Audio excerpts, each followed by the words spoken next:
نحمده ونصلي على رسوله الكريم اما بعد فاعوذ بالله من الشيطان الرجيم بسم الله الرحمن الرحيم رب اشرح لي صدري ويسر لي امري واحلل عقدة من لساني يفقهوا قولي. صفحہ نمبر 70. قضاء حاجت. آپ صلی اللہ علیہ وسلم جب قضاء حاجت کے لیے جاتے تو فرماتے اللہم انی اعوذ بک من الخبث والخبائث الرجس النجس الشیطان الرجیم. یہ بخاری کی روایت ہے. اس دعا میں تھوڑا سا اضافہ ہے، الرجس اور النجس. الہی مجھے اپنی پناہ میں رکھ خبث سے، خبائث سے، نجس شیطان رجیم سے. یعنی مراد اس سے کیا ہے؟ خبث اور خبائث سے ناپاک جننیوں اور جنوں کے شر سے اور ناپاک شیطان کے شر سے جو مردود ہے. جب فارغ ہو کر لوٹتے تو فرماتے غفرانک. کبھی پانی سے استنجا کرتے، کبھی پتھر سے اور کبھی دونوں سے. جب سفر میں ہوتے تو قضاء حاجت کے لیے دور چلے جاتے، یہاں تک کہ نظروں سے اوجھل ہو جاتے. کبھی کوئی آڑ سامنے رکھ لیتے، کبھی جھاڑیوں اور درختوں کی آڑ میں بیٹھتے. اگر سخت زمین پر پیشاب کرنا ہوتا تو چھینٹے اڑنے کے خوف سے پہلے کسی لکڑی سے کرید کر زمین نرم کر لیتے. اس روایت سے کس بات کی تائید ہوتی ہے؟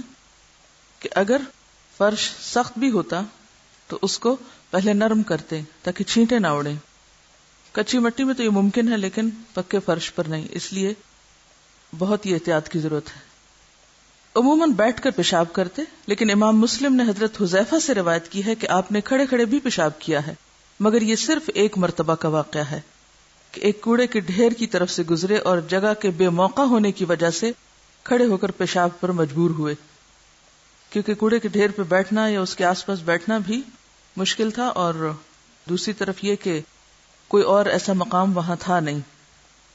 تو اس سے یہ پتہ چلتا ہے کہ دین میں سہولت ہے، لیکن اس کا یہ مطلب نہیں کہ انسان جہاں راستے میں نظر آئے یا کھڑے ہو کر یا کسی بھی دیوار کے پاس ایسا شروع کر دے. کیونکہ آپ صلی اللہ علیہ وسلم نہ صرف یہ کہ خود راستے میں ایسا نہیں کرتے تھے، بلکہ ایسے لوگوں پہ لعنت فرمائی ہے جو راستوں میں نجاست کریں یا سایہ دار درختوں کے نیچے. بیت الخلاء سے نکلنے کے بعد بھی قرآن پڑھتے تھے، یعنی وضو کیے بغیر. استنجا ہمیشہ بائیں ہاتھ سے کرتے اور ان باتوں میں سے کوئی بات بھی نہ کرتے تھے جو عموماً شکی لوگ کیا کرتے ہیں. پھر پیشاب کرتے ہوئے سلام کا جواب نہ دیتے تھے. صحیح مسلم میں ابن عمر کا قصہ مذکور ہے. ایک مرتبہ رسول اللہ صلی اللہ علیہ وسلم پیشاب کر رہے تھے. ابن عمر ادھر سے گزرے اور سلام کیا. آپ نے انہیں جواب تو دے دیا، مگر فراغت کے بعد فرمانے لگے میں نے صرف اس خیال سے جواب دے دیا کہ تمہیں یہ خیال نہ گزرے کہ تمہارے سلام کا جواب میں نے نہ دیا، لیکن آئندہ سے خیال رکھو کہ جب میں اس حالت میں ہوں تو سلام نہ کرنا، کیونکہ جواب نہ دوں گا. استنجا کے بعد زمین پر ہاتھ مارتے، یعنی صابن کی عدم موجودگی میں مٹی سے ہاتھ صاف کرنے کا جواز ہے.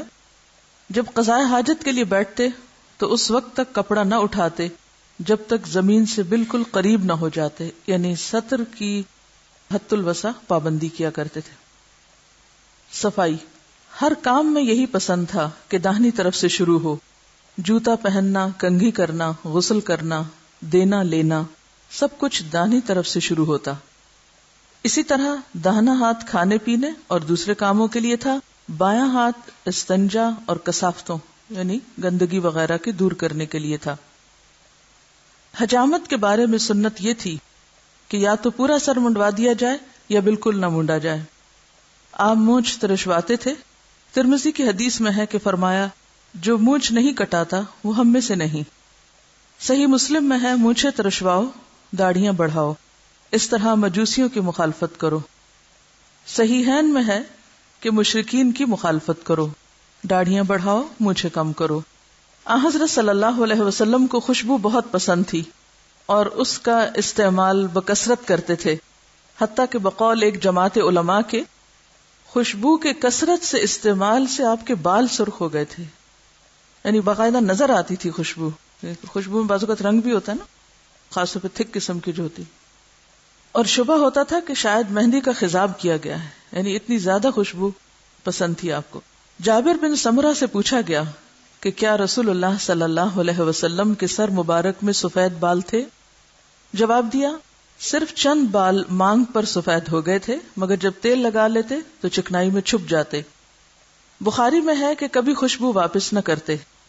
مسلم میں ہے کہ فرمایا جس کو پھول پیش کیا جائے چاہیے کہ رد نہ کرے، کیونکہ وہ اٹھانے میں ہلکا اور سونگھنے میں خوشگوار ہے، لیکن کسی کو پیش کرنے کے لیے کسی دوسرے کے باغیچے سے توڑ کر بغیر اجازت کے گلستان برباد کر کے اس کا کوئی جواز نہیں۔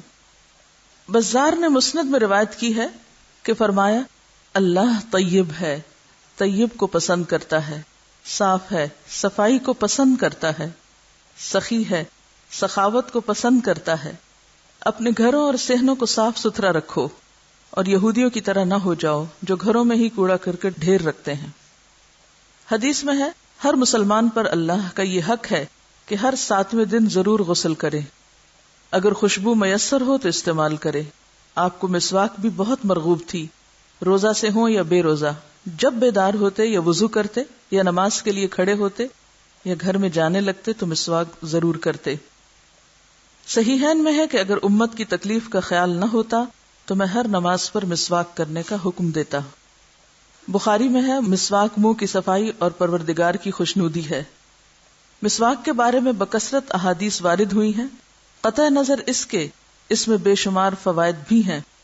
وہ منہ کو صاف کرتی ہے، مسوڑے مضبوط کرتی ہے، دانتوں کے خلا اور سوراخوں کو دور کرتی ہے، قراءت قرآن اور ذکر الہی کی ترغیب دیتی ہے۔ یعنی جب آپ صاف ستھرے ہوتے ہیں تو قدرتی طور پر آپ کا رجحان یا آپ کا جو دل ہے وہ اچھے کام کرنے کو کرتا ہے، اور نماز میں بھی اتنا ہی سکون اور اطمینان ہوتا ہے، اور اسی طرح باقی بھی کام زیادہ خوش اسلوبی سے آپ کر پاتے ہیں۔ مسواک ہر حال میں مستحسن ہے، خصوصاً وضو اور نماز کے وقت تو ضروری قرار دی گئی ہے۔ منہ کی بدبو کا زائل کرنا ہر وقت اور ہر شخص کے لیے ضروری ہے۔ کیا آپ اپنے آپ کو دوسرے شخص سے ٹیسٹ کروائیں گے؟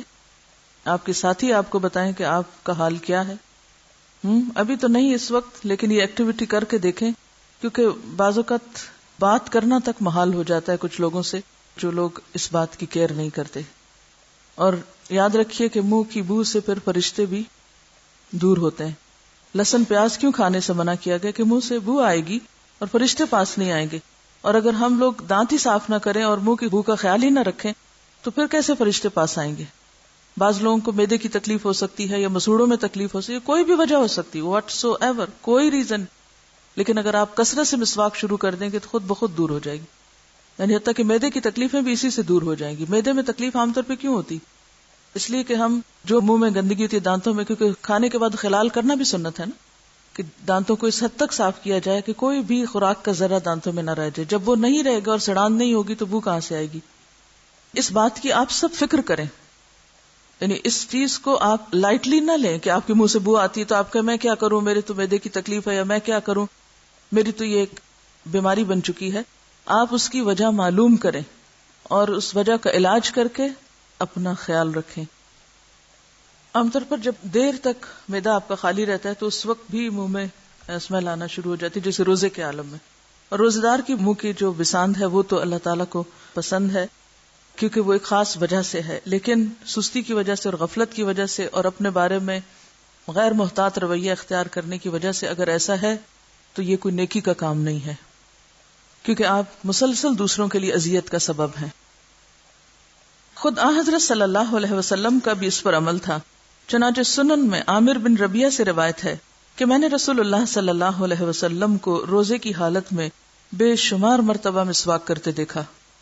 البتہ بخاری نے ابن عمر کا یہ قول نقل کیا ہے کہ روزہ دار کو دن کے اول اور آخر حصے میں مسواک کرنا چاہیے، لیکن تمام امت کا اجماع ہے کہ روزہ دار جب چاہے کلی کر سکتا ہے، حالانکہ کلی مسواک سے زیادہ دہن کو تری پہنچاتی ہے۔ بدبو سے روزے کا ثواب نہیں بڑھتا، اللہ تعالیٰ کو کیا پڑی کہ لوگ بدبودار دہن سے اس کی عبادت کریں۔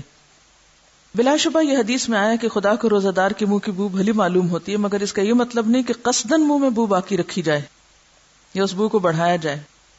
یہ تو صرف روزے کی ترغیب کے لیے، یعنی کس کانٹیکس میں بات کی گئی ہے کہ روزہ پسند ہے اور اس کی وجہ سے اگر کوئی تکلیف بھی انسان کو لاحق ہوتی ہے تو وہ بھی پسندیدہ ہو جاتی ہے، لیکن اس کا یہ مطلب نہیں کہ منہ میں بو رکھنا مقصود ہے۔ یہ تو صرف روزے کی ترغیب کے لیے فرمایا گیا، اور یہ قیامت کے دن ہوگا، نہ کہ دنیا میں۔ قیامت میں روزہ دار کے منہ کی بو اس طرح مشک سے بہتر ہوگی جس طرح اس دن مجاہد کے زخموں کا خون رنگ میں تو خون کی طرح لال ہوگا مگر اپنی بو میں مشک کی طرح ہوگا۔ حالانکہ سب کا اس پر اتفاق ہے کہ اس دنیاوی زندگی میں بھی مجاہد کو اپنے جسم سے خون ضرور دور کرنا چاہیے۔ یہی حال روزے دار کی منہ کی بو کا بھی ہے۔ پھر مسواک سے روزے کی اصلی بو دور بھی نہیں ہو سکتی جب تک کہ معدہ خالی ہے، بو بہرحال باقی رہے گی، بلکہ اس سے مقصود صرف یہ ہے کہ دانتوں اور مسوڑوں پر جو آئی ہوئی کثافت ہے وہ دور ہو جائے اور منہ سے بو نہ پھیلے۔ علاوہ ازیں یہ بھی ملحوظ رہے کہ رسول اللہ صلی اللہ علیہ وسلم نے وہ تمام باتیں امت کو بتا دی ہیں جن سے روزہ مکروہ ہوتا ہے، مگر مسواک کا ان میں کہیں ذکر نہیں، حالانکہ آپ کو معلوم تھا کہ لوگ مسواک کرتے ہیں اور کریں گے، اور خود آپ بھی کیا کرتے تھے، اور بہت زیادہ وسیع الفاظ میں اس کے استعمال کی ترغیب دلایا کرتے تھے، لیکن آپ نے کبھی یہ نہیں فرمایا کہ روزے میں مسواک اس وقت نہیں اور اس وقت کرو، جب چاہو کرو۔ ٹھیک ہے، تو آج کے کرنے کا کام کیا ہے؟ جی ہاں، اپنا خیال رکھیے۔ اگر ہماری کھانے پینے کی عادات درست ہو جائیں، صحت اور صفائی اور پراپر آرام کے وقت، تو آپ دیکھیں گے کہ آپ کے کام کرنے کی جو صلاحیت ہے وہ کئی گنا زیادہ بڑھ جائے گی۔